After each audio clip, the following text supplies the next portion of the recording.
நீ எதுக்கும் பயப்படாத. பண்ணையார் ஒண்ணுமே பண்ண முடியாது.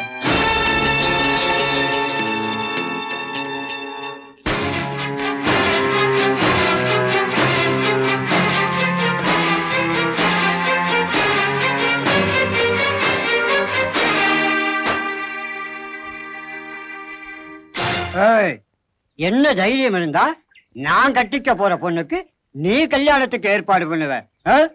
இந்த கிராமத்துல எனக்கு தெரியாம ஒரு அணு கூட அசைய முடியாது, தெரியுமா?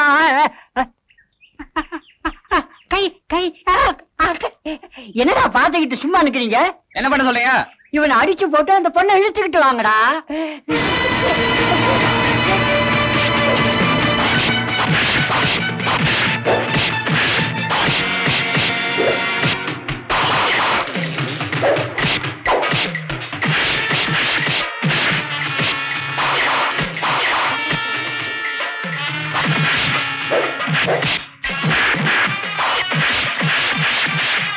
அப்பா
ஏண்டா லலிதாவோட சித்தியை பார்க்க போனீங்க, என்னாச்சு? பொம்பளையாவ கிராதகி.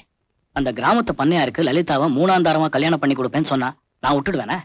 என் கூட அவளை அனுப்பக்கூடாதுன்னு தடுத்து பார்த்தாங்க. எப்படியோ நான் அவளை அழைச்சிட்டு வந்துட்டேன். ஏண்டா அவ கர்ப்பமா வேற ஆயிட்டா, என்னடா பண்ண போற? என்னடா பண்றதுன்னா நான் தான் கல்யாணம் பண்ணி வைக்கணும்.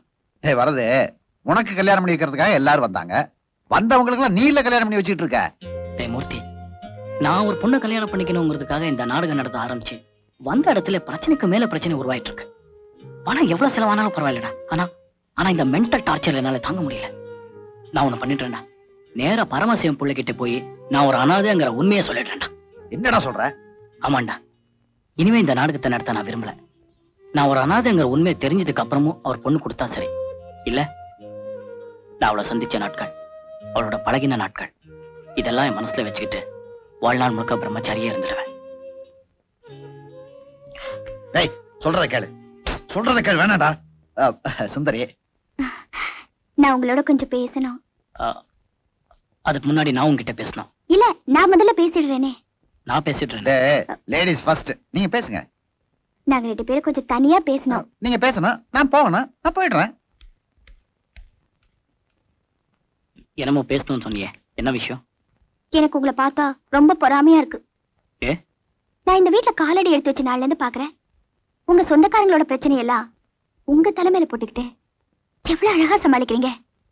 உங்க குடும்பத்தார்கிட்ட எவ்வளவு அன்பும் பாசமும் செலுத்துறீங்க. அவங்க மேலேயே இவ்வளவு அன்பும் பாசமும் வச்சிருக்கீங்கன்னா நாளைக்கு மனைவியாக போற என்கிட்ட எவ்வளவு அன்பு செலுத்துவீங்க. இந்த ஜென்மம் மட்டும் இல்ல, இன்னும் எத்தனை ஜென்மம் எடுத்தாலும் நீங்க தான் என்னோட கணவர், நான் தான் உங்க மனைவி.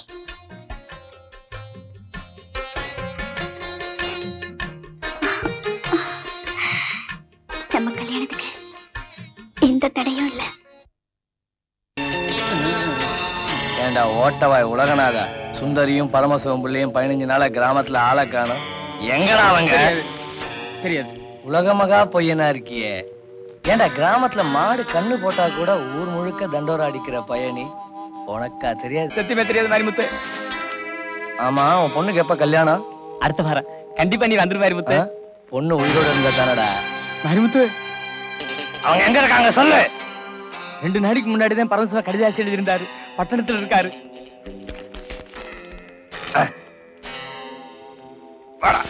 என்ன எல்லாரும் பணமும் கைமா உட்கார்ந்து இருக்கீங்க? எல்லாரும் சம்பளம் வாங்கிட்டு வரதோ. சாதாரணமா வேலை செய்யறவங்களுக்கு தான் சம்பளம் கொடுப்பாங்க, உங்களுக்கு எப்படி கொடுத்தாங்க? ஐ சம்மந்தி ஜோக் அடிக்கிறாருப்பா. சம்மந்தி முன்ன பின்ன ஆபீஸ் பாத்துக்கிறியா நீ? எங்க ஆபீஸ் வந்து பாரு, அசந்து போடுவா. எல்லாம் தூயின்னு இருக்கும். வீட்டுல யாருங்க? ஐயா அறிவு இருக்குதா உனக்கு? இம்மா பேர் குந்தின்னு இருக்கிறான், வீட்டுல ஆறுன்னு கேக்குறிய. நீ யாரு?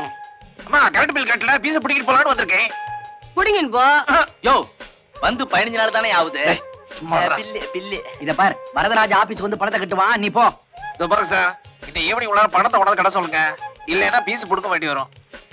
என்ன வீடு? ஏன்பா நீங்க எல்லாம் பண்றது ரொம்ப அநியாயமா தெரியல உங்களுக்கு? இத்தனை பேரும் பணமும் கைமா உட்கார்ந்து இருக்கீங்க, யாராவது அந்த கரண்ட் பில்ல கட்டக்கூடாதா? அங்க நடக்காம பாடில்லோ. என்ன லொல்லோ? இது வீட்டுல எந்த பணம் செலவு செஞ்சாலும் வரதராஜ சார் தான் செய்யணும். ஆமா, அப்படி எங்களுக்குள்ள ஒரு ஒப்பந்தம். அம்மே. ஒப்பந்தம் இல்ல பா தியாகு, இத பாரு, நீதான் புள்ள குட்டிங்களோட இருக்க, ராத்திரி ஃபேன் சுத்தலன்னு வச்சுக்க, உன் குழந்தைங்க தான் கஷ்டப்படும். நீயாவது அந்த பணத்தை கட்டக்கூடாதா? எனக்கு தான் மொட்டை மாடி இருக்கு, அங்க போய் படுத்துப்பேனே. நீ வேணா அங்க போய் படுத்துக்க. டா வருது. என்னப்பா வருது? எங்க போயிட்டு நீ? கரண்ட் பில்லு கட்டலன்னு பீச புடுங்க வந்துட்டான். பீச புடுங்கிட்டு போயிட்டா நீ எப்படியா தூங்குவ? அட ஒண்ண முடியா, நாங்கெல்லாம் எப்படியா தூங்குவோம்? ரகு மாமா, நான் இருக்கிற வரைக்கும் நீங்க ஏன் கவலைப்படுறீங்க? உங்களுக்கு அந்த கஷ்டத்தை கொடுப்பேனா? இத பாருங்க, இப்பதான் கரண்ட் பில் கட்டிட்டு வரேன். வருது தாண்டா. இல்லையா பின்ன வருது. என்ன நினைச்சன? பியூச புடிங்கின்னு போட்டானா நீ எப்படியா தூங்குவ? அட ஒண்ண முடியா, நாங்கெல்லாம் எப்படியா தூங்குவோம்? நான் இருக்கிற வரைக்கும் நீங்க ஏன் கவலைப்படுறீங்க? உங்களுக்கு எல்லாம் அந்த கஷ்டத்தை கொடுப்பேனா? இத பாருங்க, கரண்ட் பில் இப்பதான் கட்டிட்டு வரேன். வருது போனா கல்யாண செலவுலாம் வழக்கம் போல நீ தான் ஏத்துக்கணும். அரிசி தீர்ந்து போச்சுன்னா என்கிட்ட ஏன் சொல்ற? வரதராஜன் கிட்ட சொன்னா ஒரு மூட்டை அரிசி வாங்கி போட்டு போறான். மாமா, லலிதா கல்யாண விஷயமா தான் இப்போ நான் ஊருக்கு கிளம்பிட்டு இருக்கேன். அப்பா, அப்பா, என்னம்மா நீ இன்னும் தூங்கல? தூக்கம் வரலப்பா. ஏமா? அப்பா வந்து இன்னையோட 15 நாள் முடிஞ்சு போச்சு. எங்களுக்கு எப்பப்பா கல்யாணத்தை பண்ணி வைக்க போறீங்க? அத பத்தி தாமா யோசனை பண்ணிட்டு இருக்கேன். நீ போய் படுத்துக்க. சரிப்பா. வரதராஜ கிட்ட தனி கொடுத்தனத்தை பத்தி பேசி பாப்போமே.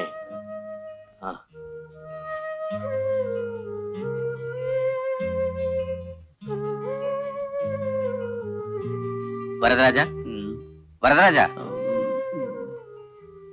மாமா, என்ன இந்த நேரத்துல? இல்ல, இந்த கல்யாணத்தை பத்தி நல்லா தெரியும். இன்னையோட 15 நாள் ஆயிடுச்சு. நாளையில இருந்து கல்யாண வேலை எல்லாம் ஆரம்பிக்கணும். அத பத்தி தானே பேச வந்தீங்க? ஆமாப்பா. ஏன்பா வரதராஜா, நான் கேக்குறேன்னு தப்பா நினைக்காத. இவ்வளவு பெரிய குடும்பத்தை பராமரிக்கிறதுக்கு நீ மட்டும் தனியா நின்னு அல்லும் பகலும் பாடுபடுறியே, இது உனக்கு கஷ்டமா தெரியல?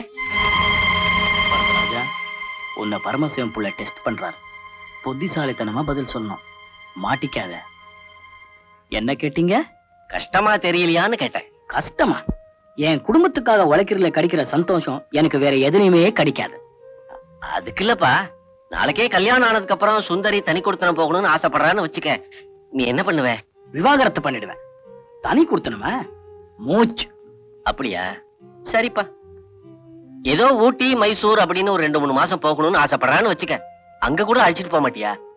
2-3 மாசமா? ஒரு நாள் கூட நான் என் குடும்பத்தை விட்டு பிரிஞ்சிருக்க மாட்டேன். இவ்வளவு ஏன் மாமா? எனக்கு டெல்லியில 5000 ரூபாய் சம்பளத்துல வேலை வந்தது, போகலையே. 2000 ரூபாய் கிடைச்சாலும் பரவாயில்ல, நான் என் குடும்பத்தோட தான் இருக்கணுங்கிற ஒரே காரணத்தினால தான் அந்த வேலைக்கே போகல. ஆக உன் குடும்பத்தை விட்டு நீ பிரியறதாக இல்ல, அப்படிதானே? ஆமா, இந்த விஷயத்துல சந்தேகமே இல்ல. உங்க பொண்ணு மேல சத்தியமா சொல்றேன், நான் என் குடும்பத்தை விட்டு பிரியவே மாட்டேன். சரிப்பா, நீ தூங்கு. இனிமே எனக்கு எங்க தூக்கம் வரும்? காலையில இருந்து கல்யாண வேலையெல்லாம் பார்க்கணும்ல. வருது, நீ ஜெயிச்சிட்டடா மாமா. மாமா வேணாம் பேபி, சும்மா இரு. ஐயோ மாமா, அடிச்சி நீ அவருக்கு. உங்களுக்கு ஒரு விஷயம் தெரியுமா? ராத்திரி 12:30 மணிக்கு எனக்கு என்னையா விஷயம் தெரியணும்? இப்பதான் பரமசிவம் புள்ள வந்து என் கல்யாணத்தை பத்தி பேசிட்டு போனார். அப்படியா? ரொம்ப சந்தோஷம். கல்யாண வேலையில பார்க்க வேண்டாமா? தாமரை வரைக்கும் போனோம், வாங்க. தாம்பரமா எதுக்கு?